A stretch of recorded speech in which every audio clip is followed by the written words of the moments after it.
ಚಿತ್ರದುರ್ಗದ ಬಿಜೆಪಿಯಲ್ಲೂ ಕೂಡ ticket fight ಮುಂದುವರೆದಿದೆ. ಕಾಂಗ್ರೆಸ್ನಂತೆ ಬಿಜೆಪಿಯಲ್ಲೂ ಕೂಡ ಚಿತ್ರದುರ್ಗದಲ್ಲಿ ಟಿಕೆಟ್ ಫೈಟ್. ಬಿಜೆಪಿ ಟಿಕೆಟ್ಗಾಗಿ ದೆಹಲಿಯಲ್ಲಿ ಲಾಬಿ ಮುಂದುವರೆದಿದೆ. ಹಾಲಿ ಸಂಸದ ನಾರಾಯಣಸ್ವಾಮಿ ಅವರು ನನಗೆ ಟಿಕೆಟ್ ಬೇಡ ಅಂತಿದ್ದಾರೆ. ನಾರಾಯಣಸ್ವಾಮಿ ಬೇಡ ಅಂತಿದ್ದಂತೆ ನಾಯಕರಿಂದ ಲಾಬಿ. ಕಳೆದ ತಿಂಗಳಿಂದ ಮಾದಾರ ಚೆನ್ನಯ್ಯ ಶ್ರೀಗಳ ಹೆಸರು ಚರ್ಚೆಯಲ್ಲಿದೆ. ಆರ್ಎಸ್ಎಸ್ ನಾಯಕರ ಜೊತೆ ನಿಕಟ ಸಂಪರ್ಕದಲ್ಲಿದ್ದಾರೆ ಮಾದಾರ ಶ್ರೀ. ಮಾಜಿ ಸಂಸದ ಜನಾರ್ದನ ಸ್ವಾಮಿ ಕೂಡ ಬಿಜೆಪಿ ಟಿಕೆಟ್ನ ಆಕಾಂಕ್ಷಿಯಾಗಿದ್ದಾರೆ. ಈಗಾಗಲೇ ಸಕ್ರಿಯವಾಗಿ ಓಡಾಟ ನಡೆಸ್ತಾ ಇದ್ದಾರೆ ಜನಾರ್ದನ ಸ್ವಾಮಿ. 2009ರಲ್ಲಿ ಬಿಜೆಪಿಯಿಂದ ಸ್ಪರ್ಧಿಸಿ ಸಂಸದರಾಗಿದ್ದರು. ಈಗ ಮತ್ತೆ ಆಕಾಂಕ್ಷಿ.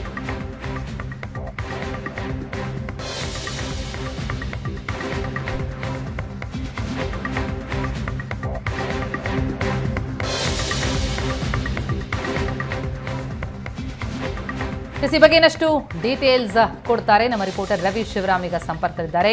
ರವಿ, ಚಿತ್ರದುರ್ಗದ ಬಿಜೆಪಿಯಲ್ಲಿ ಟಿಕೆಟ್ ಫೈಟ್ ಬಾರಿ ಜೋರಾದಂತೆ ಕಂಡು ಬರ್ತಾ ಇದೆ. ಈ ಬಾರಿ ಯಾರಿಗೆ ಸಿಗಬಹುದು? ಆಕಾಂಕ್ಷಿಗಳ ಪಟ್ಟಿ ಬಹಳ ದೊಡ್ಡದಿನಂತೆ ಕಂಡು ಬರ್ತಾ ಇದೆ. ಏನ್ ಲೆಕ್ಕಾಚಾರ? ಪ್ರತಿಮಾ, ಹೌದು, ಈ ಬಾರಿ ಕೇವಲ ಚಿತ್ರದುರ್ಗಕ್ಕೆ ಅಲ್ಲ, ಘಟಾನುಘಟಿಗಳು ಇರುವಂತ ಕ್ಷೇತ್ರದಲ್ಲಿಯೂ ಕೂಡ ಹಾಲಿ ಸಂಸದರಿರುವಂತ ಒಂದು ಲೋಕಸಭಾ ಕ್ಷೇತ್ರದಲ್ಲಿ ಈ ಬಾರಿ ಆಕಾಂಕ್ಷಿಗಳ ಸಂಖ್ಯೆ ಜಾಸ್ತಿ ಇದೆ. ಪರ್ಟಿಕ್ಯುಲರ್ಲಿ ಚಿತ್ರದುರ್ಗಕ್ಕೆ ಬರೋದಾದ್ರೆ ನಾರಾಯಣಸ್ವಾಮಿ ಅವರು ಕೇಂದ್ರದ ಮಂತ್ರಿಗಳು, ಅವರು ಒಮ್ಮೆ ಹೇಳಿದ್ರು ನಾನು ಚುನಾವಣೆಗೆ ನಿಲ್ಲೋದಿಲ್ಲ ಹೇಳುವಂತ ಮಾತುಗಳನ್ನ ಬಹಿರಂಗವಾಗಿ ಸಾರ್ವಜನಿಕ ಸಭೆಯಲ್ಲಿ ಹೇಳಿದ್ರು. ಅದಾದ ಬಳಿಕ ಮತ್ತೆ ಈಗಿರುವ ಮಾಹಿತಿಯ ಪ್ರಕಾರ ಪ್ರತಿಮಾ ಅವರು ಚುನಾವಣೆಗೆ ನಿಲ್ಲುವಂತ ಉತ್ಸಾಹವನ್ನ ತೋರಿಸ್ತಾ ಇದ್ದಾರೆ ಎನ್ನುವಂಥದ್ದು ಈಗಿನ ವರ್ತಮಾನ. ಆದ್ರೆ ಜನಾರ್ದನ ಸ್ವಾಮಿ ಅವರು ಕೂಡ ಈ ಹಿಂದೆ ಸ್ಪರ್ಧೆ ಮಾಡಿದ್ರು, ಗೆದ್ದಿದ್ರು. ಅವರು ಕೂಡ ಓಡಾಟವನ್ನ ಶುರು ಮಾಡಿದ್ದಾರೆ. ಆದ್ರೆ ಜೊತೆಗೆ ಮಾದಾರ ಚೆನ್ನಯ್ಯ ಅವರ ಹೆಸರುಗಳು ಕೂಡ ಕೇಳಿ ಬರ್ತಾ ಇದ್ದಾವೆ.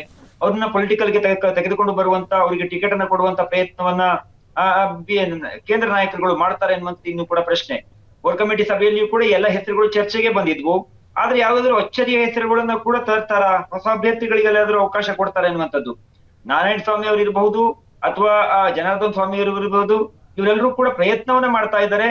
ಆದ್ರೆ ಒಮ್ಮೆ ಕೇಂದ್ರ ಮಂತ್ರಿಯಾಗಿ ತಾನು ಚುನಾವಣೆಗೆ ನಿಲ್ಲೋದಿಲ್ಲ ಹೇಳುವಂತ ಹೇಳಿಕೆಗಳನ್ನ ಕೊಟ್ಟು ಈಗ ಮತ್ತೆ ಚುನಾವಣೆ ನಿಲ್ತೇನೆ ಹೇಳುವಂತ ಒಂದು ಮನಸ್ಸನ್ನ ಅವರು ಮಾಡಿರೋದ್ರಿಂದ ಇದನ್ನ ಹೈಕಮಾಂಡ್ ಹೇಗೆ ತೆಗೆದುಕೊಳ್ಳುತ್ತೆ ಅನ್ನೋದನ್ನ ಕಾದು ನೋಡ್ಬೇಕಾಗಿದೆ.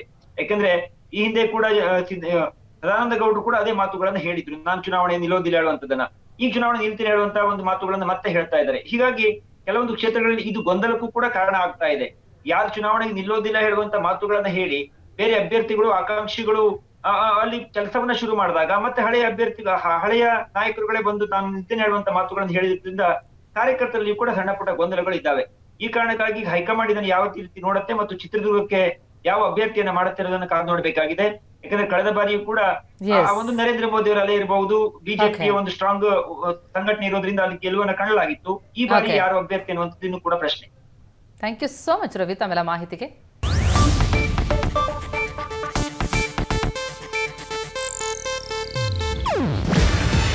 ಇದು ಏಷ್ಯಾನೆಟ್ ನ್ಯೂಸ್ ನೆಟ್ವರ್ಕ್ ಪ್ರಸ್ತುತಿ. ನೀವು ನೋಡ್ತಿದ್ದೀರಾ ಏಷ್ಯಾನೆಟ್ ಸುವರ್ಣ ನ್ಯೂಸ್.